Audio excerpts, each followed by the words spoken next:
Hello students, today we will start this third chapter of the first book of history, class 12th, that is kinship, caste and class.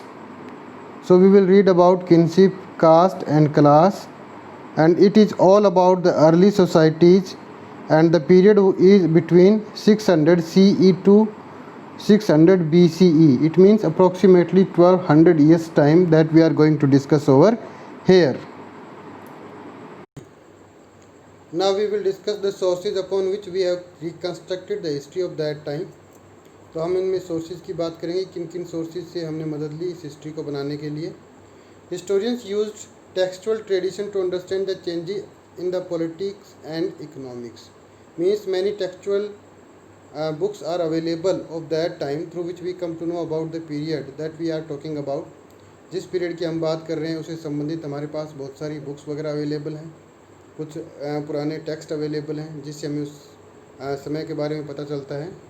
Some text laid down norms of social behaviour. उसमें से कुछ ऐसे text हैं जो उस time के जो social behaviour है उसके बारे में हमें बताते हैं. Other describes and occasionally comment on a wide range of social situation and practices. कुछ ऐसे भी टेक्स्ट हमारे पास अवेलेबल हैं जो उस टाइम की सोशल प्रैक्टिसेस, रिचुअल्स के बारे में हमें अच्छा ज्ञान करवाते हैं. We can catch a glimpse of some social actors from inscription. उनमें से एक जो हमारा जो मटेरियल रिमेन है that is inscription, through which we come to know about the period of that time that we are talking about. Each text inscriptions was written from the perspective of social categories. Means these inscriptions have been inscribed by somebody and with a purpose they have been inscribed. So we need to keep in mind. इसलिए हमें उस time के जो इतिहास को समझते वक्त हमें ये ध्यान में रखना चाहिए कि जो इंस्क्रिप्शन है या जो टेक्सचुअल ट्रेडिशन हमारे पास अवेलेबल है through which we are trying to know about the past of that time, उसमें हमें ये बात ध्यान रखनी चाहिए, ये क्वेश्चन रखना चाहिए कि वो लिखा किसने है, किसके लिए लिखा है.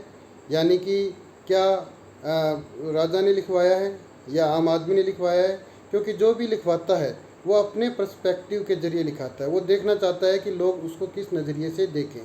तो इसलिए इतिहास को लिखते समय या उसको रिकन्स्ट्रक्ट करते समय हमें उन बुक्स और उन सोर्सेज को हमेशा इस तरह से देखना चाहिए कि वो किसी ने लिखवाए हैं और with perspective, with an objective they have been written.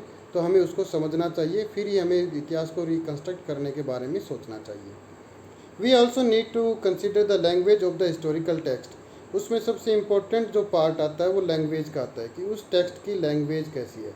अगर वो सामान्य लैंग्वेज में लिखा गया, it means that has been written for the common man. And if the language is very difficult तो that is not for the common man, rather that is for the learned person और the ruler. Now we are talking about the Mahabharata. The entire chapter is revolving around the text of Mahabharata to know about the history of that जनपद period. और महाभारत जो एक important text इसमें माना गया है जिसके बेस पे हम इस पूरे चैप्टर को पढ़ रहे हैं. The colossal epic of the Mahabharata depicts a wide range of social categories. यानी कि महाभारत हमें उस टाइम की सोशल कैटेगरी की बहुत सारी रेंजेस के बारे में बताता है. एक कॉमन आदमी के बारे में बताता है, राजा के बारे में बताता है. तो हर तरह की जो सोशल कैटेगरीज है that has been described in the epic of Mahabharata. Epic क्या होता है पहले मैं आपको ये बता देना चाहता हूँ. A long narrative poem that tells us about a historical event that is called an epic. The Mahabharata, like any other epic, contain a vivid description of battle. Mainly जैसे कि epic में लिखा होता है, इसमें भी क्या लिखा हुआ है, बैटल के बारे में, फॉरेस्ट के बारे में, पैलेसेस के बारे में और सेटलमेंट्स के बारे में इसमें भी काफ़ी हद तक लिखा हुआ है. The central story of the Mahabharata is about the two sets of warring cousins. यानी कि यहाँ पे दो भाइयों का ग्रुप है जो आपस में लड़ता है और उनके नाम आपने भी सुने होंगे जैसे कौरव एंड पांडव. तो ये स्टोरी उनसे रिलेटेड है. It also describes a feud over land and power. Mainly ये जो कॉन्फ्लिक्ट इनके अंदर है वो किसके बीच में है, दो भाइयों के बीच में. किसको लेकर के, ज़मीन को लेकर के और सत्ता को लेकर के. That who should become the next ruler and who should get the area of that particular region. These were the Kauravas जो कि 100 थे संख्या में, धृतराष्ट्र के बेटे थे. पांडव जो थे वो 5 थे जो कि पांडुपुत्र थे. Who belong to a single ruling family of the Kurus. वो किस संप्रदाय से संबंध करते थे या किस वंश से संबंध रखते थे, तो उस वंश का नाम है कुरु वंश, क्योंकि कुरु उनका पूर्वज हुआ है जिसके नाम से इस वंश की स्थापना की गई थी। A lineage dominating over the one of the janapada, तो उस टाइम 16 जनपद थे, उनमें से एक जनपद कुरु जनपद था जिसकी कैपिटल हस्तिनापुर थी, जो कि वेस्टर्न यूपी के अंदर पड़ती है, मेरठ के पास। तो that used to be the capital of Kuru Janapada. और कुरु जनपद के जो राजकुमार थे वो कौरव और पांडव थे और उनमें आपस में झगड़ा था। The conflict ended in a battle, और फाइनली ये झगड़ा जो है सुलझाने की कोशिश की गई, लेकिन ये झगड़ा जो है किसी तरीके से नहीं सुलझा। और finally a battle took place between the Kauravas and Pandavas and the name of that battle is Mahabharata. So first of all, let me tell you, the Mahabharata has been named to that battle, but earlier this story was also known by another name and its name was जय संहिता। तो जय संहिता भी इसको कहा जाता था। Now the critical edition of Mahabharat. अब महाभारत की जो बुक उस टाइम पे लिखी गई वो बुक हमारे पास अवेलेबल नहीं है। तो बुक जो हमारे पास अवेलेबल है जो कि ऑथेंटिक मानी जाती है, that is called critical edition of Mahabharata. और ये किसने लिखा था? V.S. सुक्तांकर। So V.S. सुक्तांकर was a writer who wrote the critical edition of Mahabharata and he was a Sanskritic scholar। Sanskrit के ये विद्वान थे। He undertook a project work of preparing a critical edition of Mahabharata and appointed a team of various Sanskrit scholar, यानी कि V.S. सुक्तांकर और बहुत सारे Sanskrit scholar आपस में मिलकर के एक आलोचनात्मक महाभारत की या एक क्रिटिकल एडिशन जो महाभारत है उसकी वो रचना करते हैं। You can see it from the image also, this is the critical edition of Mahabharata. The team collected Sanskrit manuscripts, तो उस टाइम जो बुक्स लिखी जाती थी पुराने टाइम में हाथ से लिखी जाती थी, तो various manuscripts which were available in different parts of India, they all were collected by the team of V.S. Sukthankar and his teammates of the text written in various script, जो कि अलग अलग भाषाओं में लिखा हुआ था और डिफरेंट पार्ट्स ऑफ कंट्री में अवेलेबल था। उन सभी को उन्होंने कलेक्ट किया, उनको एक उनका अध्ययन किया, उनको स्टडी किया और इस तरह से उन्होंने महाभारत का क्रिटिकल एडिशन बनाने के लिए काम किया। तो here we will read more about the critical edition. So the critical edition of Mahabharata. So first of all, what they did for preparing the critical edition of Mahabharata, they compared all the verses which they have collected from different parts of India. Finally they selected some verses which seemed to be common to them, यानी कि अलग अलग जो उन्होंने साहित्य इकट्ठा किया था भारत के अलग अलग कोनों से, उन सभी को उन्होंने इकट्ठा किया।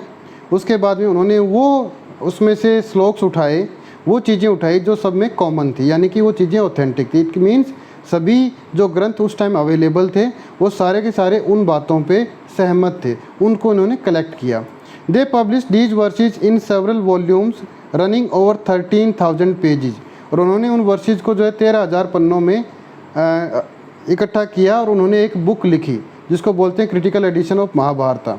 और जो डिफरेंसेस जो थे अलग अलग ग्रंथों में जो अवेलेबल हैं वो उन्होंने फुट नोट्स के अंदर भी लिख दिए, सो दैट जो रीडर जो है उनको पढ़े और अपने विवेक पे जो है निर्णय ले सके कि कौन सी चीज़ ऑथेंटिक है, कौन सी चीज़ ऑथेंटिक नहीं है।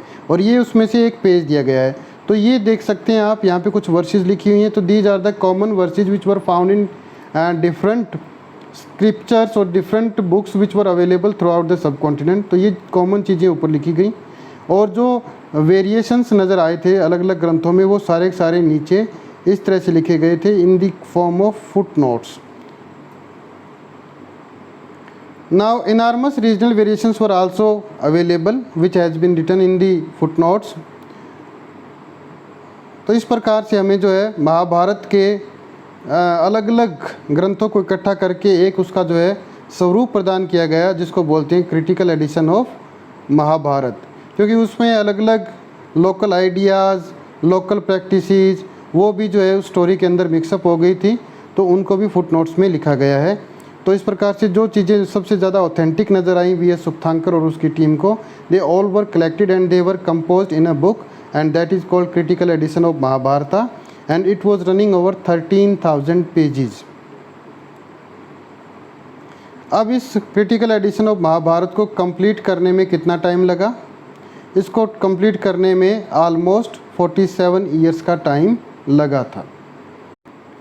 Now kinship and marriage, many rules and varied practices, यानी कि शादी कैसे होती थी, मैरिज के क्या रूल्स थे, क्या क्या प्रैक्टिसेस थी जो फॉलो की जाती थी शादी के दौरान, वो हम सारा इसके अंदर पढ़ेंगे।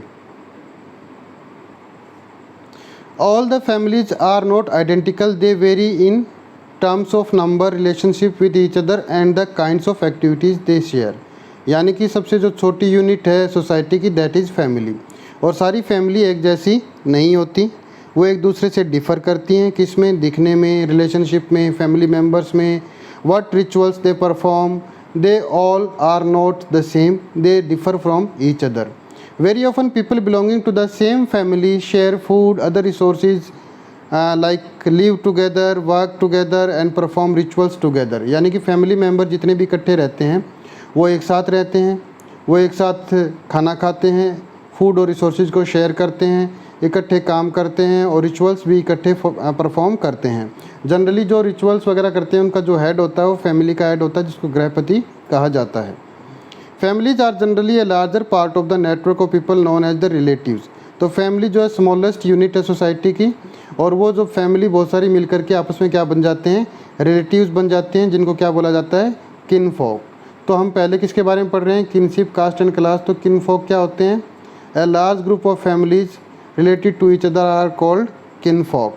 Familial ties are based on the blood regardless as natural. तो जो फैमिली होती है उसमें ब्लड रिलेशनशिप होती है।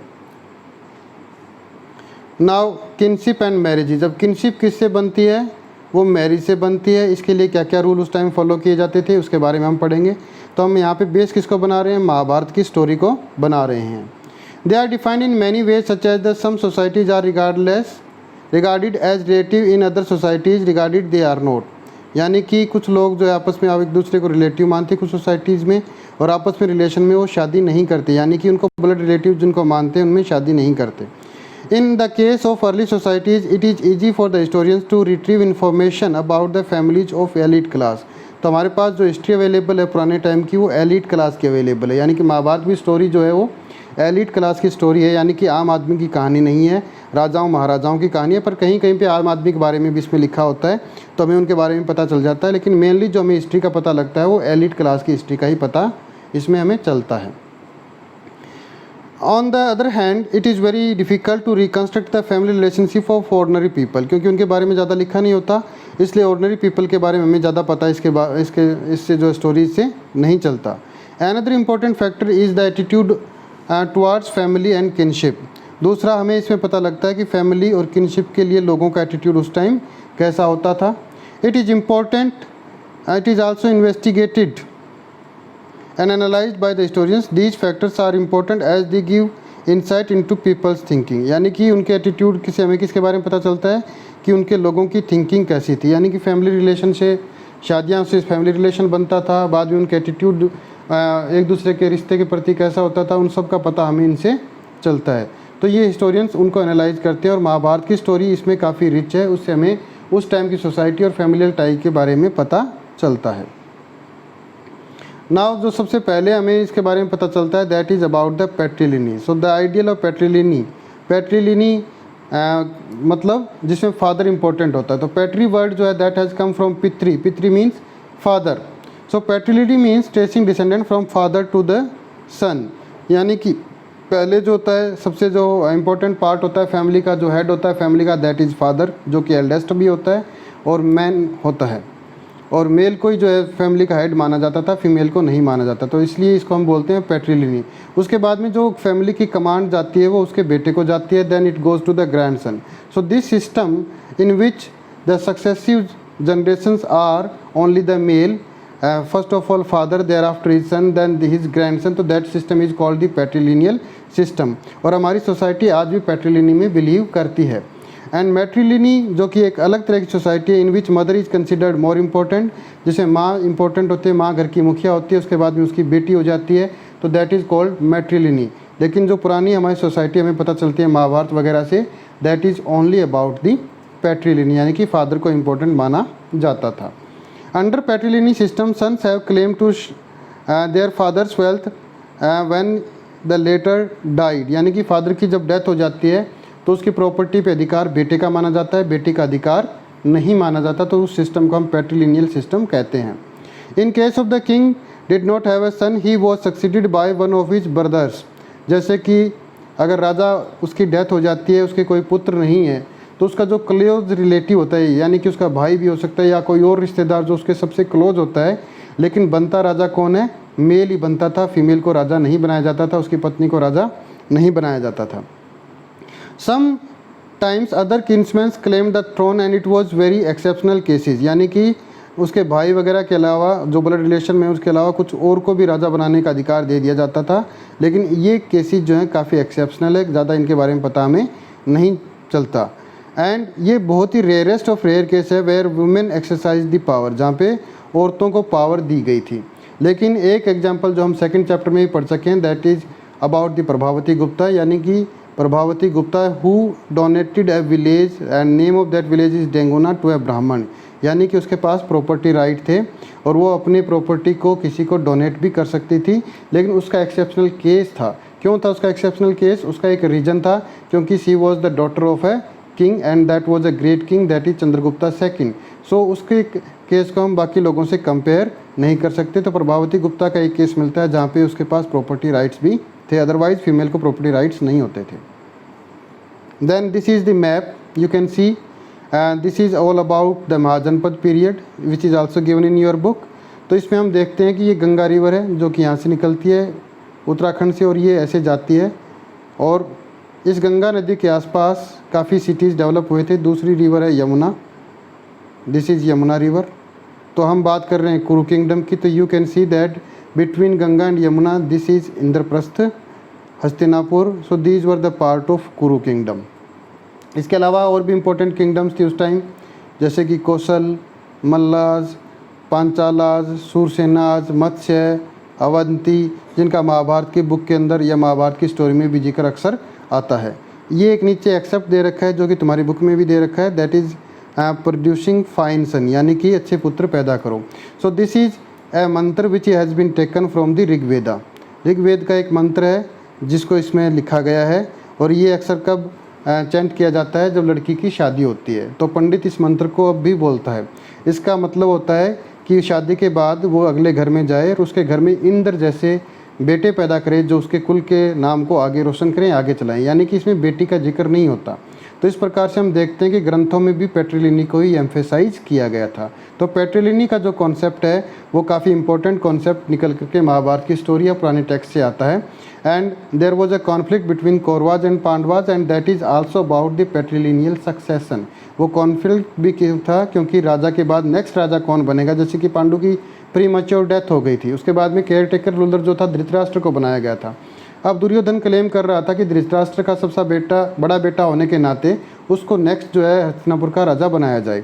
लेकिन युधिष्ठिर भी कहता है कि मेरे फादर जो है यहाँ के राजा थे, एंड जो धृतराष्ट्र को राजा बनाया गया था he was just a care taking ruler of that kingdom. तो उसके बाद में जो मैं सबसे बड़ा बेटा हूँ तो मुझे यहाँ का राजा बनाया जाए। तो इस प्रकार से दोनों के बीच में झगड़ा होता है, एंड वो झगड़े की जो स्टोरी है that is the story of Mahabharata. तो ये किसकी वजह से हुई? Just because of patrilineal succession. Now rules of marriage. तो मैरिज से जो है फैमिली बनती है, सोसाइटी बनती है। तो उस टाइम जो है मैरिज के रूल्स क्या थे, हम इसके बारे में पढ़ेंगे। यहाँ पे दे रखा है, तुम्हारी बुक में भी दे रखा है 8 फॉर्म्स ऑफ मैरिज, यानी कि मैरिज जो थी वो 8 प्रकार की होती थी। धर्मसूत्राज और Dharmashastras which are the book which tells us about the code of conduct of the people of that time, यानी कि धर्मशास्त्र और धर्मसूत्रा वो बुक हैं जो कि सोसाइटी के कोड ऑफ कंडक्ट के बारे में बताती है कि हमें किस तरह से बिहेव करना है सोसाइटी में, कैसे रिश्ते बनाने होते हैं। और उसने जो डिस्क्राइब किया है that has described the 8 forms of marriage. और इसमें जो है कुछ फॉर्म्स ऑफ मैरिज तुम्हारी बुक में दे रखी है इस एक्सेप्ट में, जैसे कि 1st form, 4th form, 5th form and 6th form. तो बीच बीच में से रैंडमली उठा के क्यों दिया गया है? इसमें माना जाता है कि first 4 form of marriage are considered to be good and rest of the 4 forms which are out of the 8 form they are not considered to be better. तो यहाँ पे 2 अच्छी शादियों का जिक्र किया गया, एक 1st का, एक 4th का, और एक 6th और 5th का भी यहाँ पे जिक्र किया गया है। तो फर्स्ट फॉर्म ऑफ मैरिज में क्या होता है? Where father adorns his daughter and he gets her married at the right age to a right person by giving her the dowry. उसको खूब डॉरी देता है और एक राइट एज पे अपनी बेटी की शादी एक दूल्हे से करता है, एक लड़के से करता है जिसको वो सिलेक्ट करता है। तो उस तरह की फॉर्म ऑफ मैरिज को सबसे अच्छा माना जाता था। दूसरी फॉर्म ऑफ मैरिज में भी क्या है कि उसमें धन देने के लिए बाप के पास नहीं होता, लेकिन वो एक सुटेबल ब्राइड ग्रूम ढूंढता है और अपनी बेटी की शादी करता है, वो भी अच्छी मानी जाती है। लेकिन फोर्थ और सिक्स्थ जो है ये अच्छी नहीं मानी जाती। इसमें एक में ये है कि लड़की और लड़की अपनी मर्ज़ी से शादी करते हैं, यानी कि उसमें एल्डर का कोई इंटरफेरेंस नहीं होता, out of love they marry to each other. और एक में जो है भगा करके भी शादी की जाती है, जिसको गंधर्व विवाह भी कहते हैं। तो इस प्रकार की मैरिजेस को उस टाइम कंडेम किया गया था, specially in the Dharmashastras which were written by the Brahmanas of that time. सो ये सारे के सारे किसके अंडर है? ब्राह्मणिकल नॉर्म्स के अंडर, यानी कि ये नॉर्म्स किसने बनाए थे? ब्राह्मणों ने, जिन्होंने धर्मशास्त्र और धर्मसूत्राज को कंपोज किया गया था। Women could not get any share of her parental property, जैसा कि मैंने बताया था पैट्रिलिनी थी, तो यहाँ पे औरत को जो है अपनी पेरेंटल प्रॉपर्टी में से कोई भी अधिकार नहीं होता था। बट दहेज के टाइम जो उसको पैसा मिलता था दैट इज़ कॉल्ड स्त्रीधना। क्या बोलते हैं उसको? स्त्रीधन, यानी कि औरत का धन, that she use to have and she had full right on that stridhana and she could transfer that stridhan to her sons and daughters and husband could not have any claim upon that stridhana, यानी कि husband का उस स्त्रीधन पे कोई भी अधिकार नहीं होता था। और यहाँ पे फादर की ड्यूटी का भी जिक्र किया गया है कि फादर एक राइट एज में अपनी डॉटर की शादी करता था एक सूटेबल आदमी से, and that process is called कन्यादान। तो अभी भी हमारी सोसाइटी में कन्यादान को काफ़ी इंपॉर्टेंस दी जाती है। Women could not get any share of her parental property that I already told you. Exogamy which is most preferred kind of marriage that is marrying outside was considered desirable, यानी कि blood relation से बाहर शादी जो की जाती थी उस शादी को सबसे अच्छा माना जाता था। यानी कि मामे के बुआ की बेटी या किसी ब्लड रिलेशन में जो लड़कियां होती थी उनसे शादी नहीं की जाती थी। ऐसा माना जाता था कि वो आपस में भाई बहन होते हैं और अपनी समगोत्र में शादियां वो नहीं करते थे। उससे बाहर जा कर के जो शादियां की जाती थी, ब्लड रिलेशन से बाहर जो शादियां की जाती थी, that is considered to be the best form of marriage, और उसको क्या बोलते हैं? एक्सोगेमी, यानी कि ब्लड रिलेशन से जो बाहर शादियाँ होती थी दैट इज़ कॉल्ड एक्सोगेमी। तो that was the most preferred kind of marriage of that time. तो इसमें अब हम पढ़ते हैं उन्हीं 4 तरह की मैरिजेस के बारे में जो कि उस टाइम होती थी। First of all endogamy. तो this is a kind of marriage in which the marriage is generally conducted within the kin group, यानी कि आपस में जो रिलेटिव्स होते हैं, जो ब्लड रिलेशन में ही लोग होते हैं, उनमें इसमें शादियाँ की जाती है। सेम कास्ट और सेम ग्रुप में जो कि सेम लोकेलिटी में रहते हैं उनमें आपस में शादियाँ होती है, दैट इज़ कॉल्ड एंडोगेमी। तो this was not considered to be a best form of marriage at that time, और today also it is conducted in some societies, but in many societies it is not considered to be better form of marriage.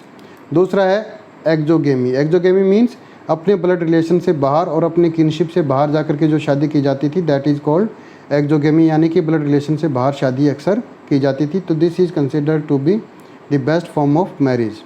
Polygamy. Polygamy में क्या होता था? A husband could have many wives, more than one wife, that is called polygamy.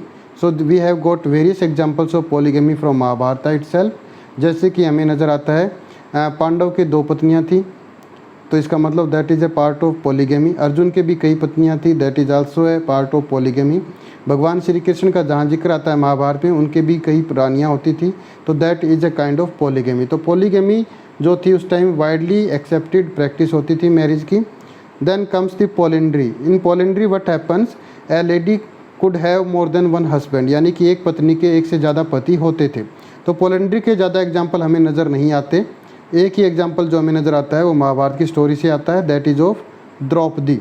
तो द्रौपदी का जिक्र जो महाभारत में किया गया है that is a kind of marriage, and that marriage is called the polyandry kind of marriage. Polyandry को ज़्यादा अच्छी काइंड ऑफ मैरिज नहीं माना जाता था, and it is generally discarded by the Brahmanas. Now the Dharmashastras और धर्मसूत्राज, यानी कि इन सब का जिक्र किसमें मिलता है? हमें धर्मशास्त्र और धर्मसूत्राज के अंदर मिलता है, जो कि कोड ऑफ कंडक्ट को कंट्रोल करने के लिए, रेगुलेट करने के लिए ब्राह्मणों के द्वारा लिखा गया टेक्स्ट था। These are code of social behaviour meant to follow by Brahmanas in particular and society in general, यानी कि ये ऐसे नियम थे जिनको ब्राह्मण तो फॉलो करते ही थे, लेकिन वो एक्सपेक्ट करते थे कि आम लोग भी जो है इसको फॉलो करें। They are written in Sanskrit. किस भाषा में लिखे हुए थे ये? संस्कृत भाषा में लिखे हुए थे। With the emergence of town people from near and far met to buy and sell their produce. और ऐसा लिखने की ज़रूरत क्यों पड़ी? क्यों लगा ब्राह्मणों को कि जो सोसाइटी में नॉर्म्स हैं वो फॉलो नहीं किए जाएंगे, इसलिए उन्होंने बुक को कंपोज किया। क्योंकि उस टाइम अर्बनाइजेशन बढ़ रहा था, अर्बनाइजेशन बढ़ने से ट्रेड भी बढ़ रहा था और अलग अलग देश के कोनों से लोग आकर के आपस में मिलते थे। They use to exchange ideas, they use to exchange their feelings, their rituals. तो उनको लगा कि जो उनका पुराना धर्म है वो डिस्ट्रॉय हो जाएगा, तो उसको बचाने के लिए उन्होंने इन ग्रंथों की रचना की थी। दैट इज़ कॉल्ड धर्मशास्त्र और Dharmasutras. These might have led to the questioning of earlier belief and practices. तो यानी कि जो लोग आपस में मिलते थे वो पुराने बिलीफ और प्रैक्टिस को क्या कर सकते थे, क्वेश्चन कर सकते थे। तो उससे बचाने के लिए उन्होंने धर्मशास्त्र और धर्मसूत्राज की रचना की थी। It was to meet the challenge that Dharmasutras and Dharmashastras were compiled. तो इन चैलेंजेस को कम्बैक्ट करने के लिए ब्राह्मणों ने किसकी रचना की, धर्मशास्त्र और धर्मसूत्राज की रचना की थी। Now coming to the gotras of women, कि औरतों का जो गोत्र होता था वो कैसे डिसाइड होता था। Gotra refers to the name given to a particular group of people on the name of a Vedic seer as their forefather. यानी कि गोत्र कैसे डिसाइड होते थे, यानी कि कोई महान राजा या महान पूर्वज जो उनका पैदा होता था, जो कि वैदिक शीयर यानी कि या कोई बड़ा संत होता था, जैसे ब्राह्मणों गोत्रों की हम बात करें तो उनके नाम पे पीछे उनका गोत्र रखा जाता था। जैसे कि वशिष्ठ राजा, जो वशिष्ठ ऋषि होते थे, उनके जो नेक्स्ट वंशज जो थे, उनकी जो नेक्स्ट जनरेशन थी, they are called the Vashishtha और वशिष्ठी। और इसके अलावा जैसे कि गौतम ऋषि की जो संतान होती थी उनको जो है गौतम गोत्र प्रदान किया गया। भारद्वाज ऋषि के पीछे जो है भारद्वाज गोत्र का नाम पड़ा। तो ये सारे गोत्र ब्राह्मणों में आज भी पाए जाते हैं। तो गोत्र क्या होते थे, that is also a kind of subcaste, जो कि एक महान आदमी के पीछे उनके वंशजों को जो है जाना जाता था, उसको गोत्र कहा जाता था। The system of gotra had significance to the women. Women के लिए गोत्र की सिग्निफिकेंस होती थी। जनरली शादी से पहले women use to acquire the gotra of her father and after the marriage they use to leave the gotra of their father, rather they use to adopt the gotra of their husband. Member of same gotra could not marry, यानी कि same गोत्र के लोग आपस में शादियां नहीं करते थे, जो कि एक्सोगेमी कहलाती थी। Women when we examine the name of women married to the Satavahana ruler.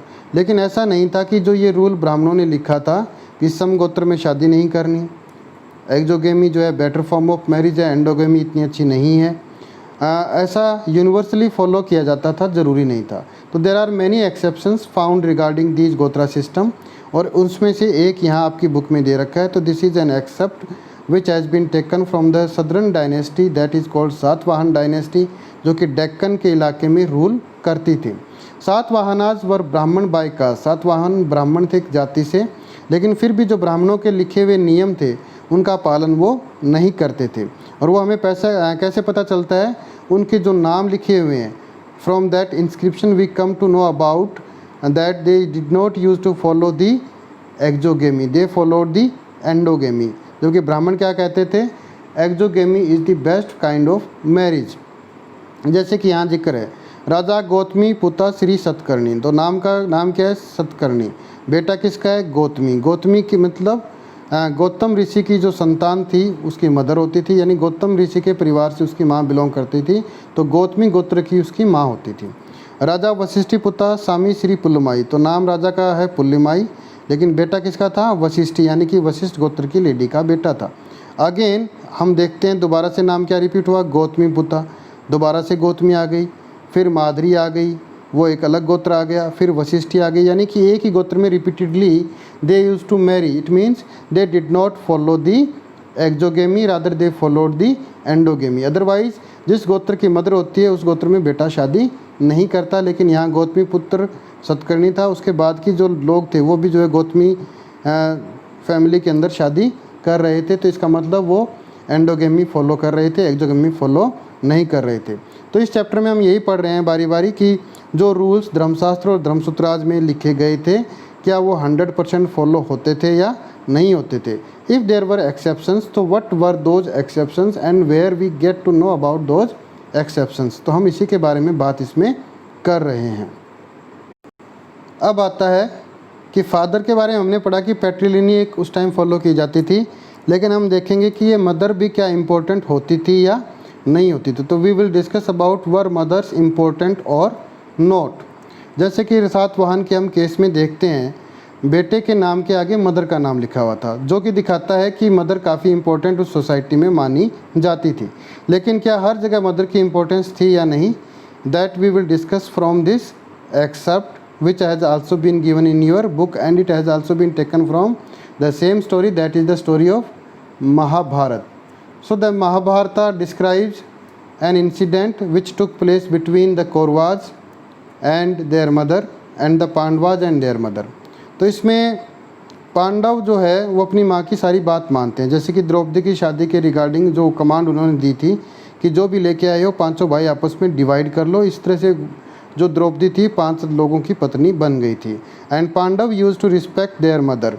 But दूसरी तरफ कौरव थे, वो जो है अपनी माँ की बात नहीं मानते, जिसमें जो है एक मदर्स एडवाइस, यानी कि उसमें एक माँ की एडवाइस दिखाई गई है, और वो एडवाइस किसकी है, वो गंधारी की है, जो कि कौरवों की मदर है.